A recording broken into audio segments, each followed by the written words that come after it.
ازيكم يا ملوك المحتوى والتركيز، يا احلى وايزد فاميلي في الدنيا. النهارده جايين نكسر التشتت ونفجر التركيز، عشان فيديو النهارده بيتكلم عن ازاي تذاكر او تشتغل مع الضوضاء اللي حواليك. يلا بينا نبدأ بسم الله. اربطوا الحزام عشان هنطير للنجاح. يلا بينا نبدأ. عمرك حاولت تذاكر أو تركز في شغلك وفجأة حسيت إن الدنيا كلها قررت إنها تفتح مايكات؟ الجار بيشغل أغاني على أعلى صوت، أخوك بيجري ويزعق، الشارع كله تحت عامل حفلة. ساعتها تعمل إيه؟ تسيب الدنيا تهدى الأول وبعدين تبدأ تذاكر أو تركز في شغلك، ولا تنجز رغم كل ده؟ النهاردة هقولك ازاي تذاكر او تركز في شغلك في اكتر مكان فيه دوشة في العالم. بس قبل ما نكمل ما تنساش تعمل لايك وسبسكرايب وشير وكومنت، معلش بقى كمان، وفولو الكاريو فات، وهي شركة لمتعددي الشغف والإنتاجية، وكمان مدرسة هعلم فيها الناس كل حاجة عن صناعة المحتوى والإنتاجية، وكل حاجة بتتكلم عن الإنجاز. أول وأهم خطوة لازم تقبل الوضع. أصل بص، أنا هقولك حاجة، هو مفيش مكان مثالي. لو رحت فين مفيش مكان مثالي. مفيش حاجة اسمها صمت كامل حتى لو انت قاعد في اوضه مقفوله. يعني انا دلوقتي في الوقت الحالي وانا بصور انا في ازعاج جنبي، لازم هتسمع حاجه، عربيه خبطت عربيه، عيال بتلعب في الشارع، حتى لو مفيش كده صوت التلاجة موجود. بس لو فضلت تقول انا مش هقدر اركز من الدوشه دي، نصيحه مني انت مش هتذاكر خالص. لكن لو قلت انا هذاكر رغم الدوشة، انت دماغك دخلت المود. بس الفكرة مش انك تلغي الضوضاء نفسها، الفكرة انك تلغي تأثيرها. لو انت بقى محتاج ادوات، رقم 1 السماعات. انا عارف انها مش هتعزل الصوت تماما بس تأثيرها كويس. تاني حاجة شغل اصوات ثابتة زي وايت نويز، صوت المطر، صوت البحر، او حتى صوت لوفي. الاصوات دي بتعمل لك زي عازل كده في السماعات، فبتقدر انك تركز اكتر من الاول شويه. طيب هتقولي بس انا يا ماجيك ما عندي، اعمل ايه؟ هقولك تعال، ما عندكش سماعات؟ روح الصيدليه اشتري قطنتين حطهم في ودنك، تعمل لك عازل تمام جدا. الضوضاء بقى جامده جدا وانت مش قادر، شغل اصوات ثابته ومع السدادات وده. شكرا. بس خلي بالك، معلش ملحوظة، هو القطن برضو زي السماعات مش هيفرق قوي. ساعتها هتحس انك في عالم خاص بتاعك انت بس. التركيز مش بس ادوات، التركيز كمان نشاط للمخ. يعني ايه رأيك مثلا لو عملت بومودورو؟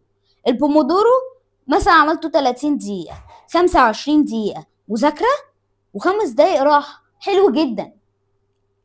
طيب انا عايز سؤال، هو ليه دماغي بتستحمل 25 دقيقة عادي كده؟ لان دماغك بتكون زي ايه، عندها بريك قريب، فبتقدر انها تستحمل ال 25 دقيقة بكل قوة وحماس.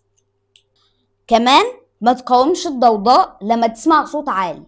ليه؟ دماغك هتقول ايه ده، في ضوضاء، طب انا هنتبه بقى، فمش هتعرف تذاكر. ما ينفعش تماما تدي انتباهك للضوضاء. كمان اعمل الصوت ده زي صوت ايه عادي كده، عديه زي صوت المروحة. انت بتستحمله ازاي؟ ما عشان ما تتحرش. اعمله زي صوت عادي كده، يعني زي المروحة. طيب لو الصوت عالي قوي قوي قوي قوي قوي، اعمل لدماغك ريست سريع، هي بعد كده هتعمل من نفسها اطنش الصوت ده.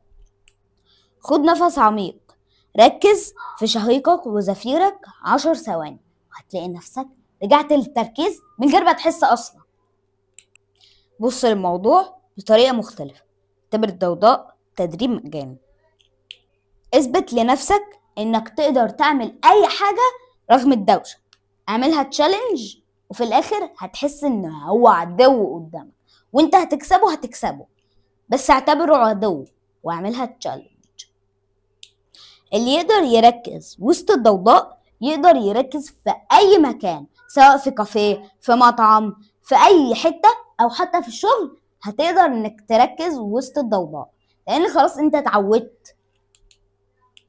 جهز مكانك بالكامل، لابتوبك، كتابك، كوباية ميتك، قلمك، ورقتك، كل حاجة انت عايزها. لان مجرد ما بتقوم كده بس انت دماغك بتعرف انها تسرق الضوضاء، فترجع يا رب ضوضاء. فانت فهمني؟ ابعد الموبايل او حطه بعيد عن ايدك او شغل الفوكس مود. لو معاك ناس في البيت اتكلم معاهم بلطف، زي معلش مثلا محدش يدخل عليا الأوضة لمدة ساعة أو ساعتين إلا لو في حاجة ضرورية جدا. قبل ما تبدأ اكتب 3 أهداف لليوم، يعني مثلا النهاردة هقرأ صفحتين بس من الكتاب، وهذاكر مادة العربي، وهراجع فيديو، واكتب مقال. معلش بقى خليناهم 4 بس أنا بديك أمثلة، يعني اختار 3 منهم براحتك. كل ما يحصل لك تشتت بص على الورقة وارجع تاني. دماغك بتحب المكافآت، يعني لو انت ذاكرت وقريت الفيديو وكتبت مقال ومش عارف عملت ايه كمان، كافئ نفسك بحاجة صغيرة. ليه؟ لأن دماغك بتحب المكافآت وهتشتغل بكل جدية لأنها في الآخر عايزة تمسك المكافأة. ودي ليها فيديو كامل إن شاء الله هنتكلم عنه. كوباية قهوة أو 10 دقايق تيك توك أو تكلم صاحبك مكالمة سريعة، ده بيربط بين الإنجاز المكافأة. يعني أنت عملت إنجاز خد مكافأة اهي، فأنت ربطتهم ببعض. فبعد كده بيبقى أسهل المرات الجاية إنك تعمل حاجة دي، سواء تذاكر أو تشتغل. ملحوظة مهمة جدا سريعة، أوقات الصبح وأوقات بالليل خالص بيبقى الأوقات هادية، فتقدر إنك تذاكر فيهم. أقوى حاجة في المذاكرة اللي أنت مش عارف تذاكرها خالص في وقت الضوضاء تقدر إنك تذاكرها في الأوقات دي، أو لو هتشتغل على حاجة صعبة قوي. الخلاصة إن أنت مش لازم الدنيا تهدى خالص والضوضاء تهدى عشان تبدأ تذاكر أو تشتغل، لأ، أنت ممكن تذاكر في أي وقت. اللي يقدر يركز وسط الضوضاء يقدر يركز في أي مكان. جرب الطرق اللي أنا قلتها لك دي واكتب لي في كومنتات ايه اكتر طريقة نفعت معاك، وافتكر ان الضوضاء مش عذر، الضوضاء تدريب.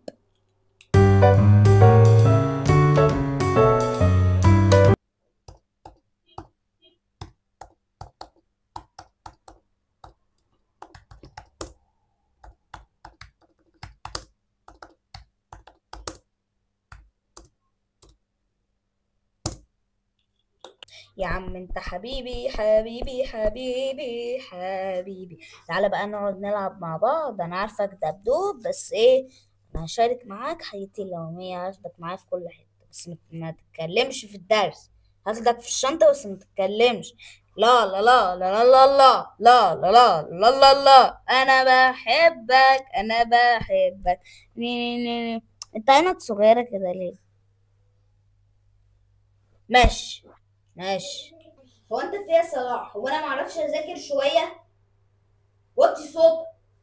بقول لك ايه يا جماعه، سيبني في حالي، انا عايزه اقعد العب براحتي. طيب ما توطي صوتك شويه. لا مش هوطي صوتي، انا عايزه اقعد العب براحتي. يا رب بقى انا عايزه اذاكر، هو طول الوقت ضوضاء وتشتت. بس هو في ايه؟ انا قاعده اقول لصلاح وطي صوتك عشان اذاكر، وهو قاعد يقول لي لا. طيب ليه كده يا صلاح؟ ليه بتعمل كده؟ هو كده انا عايزه اقعد العب. طيب ماشي، تعالى يا جمال اقعد. انا عارف انه مش عايز يخليك تذاكر، بس برضه لازم نستحمله لان ده طفل ولازم نحترم ده. ايوه بس انا عايزه اذاكر.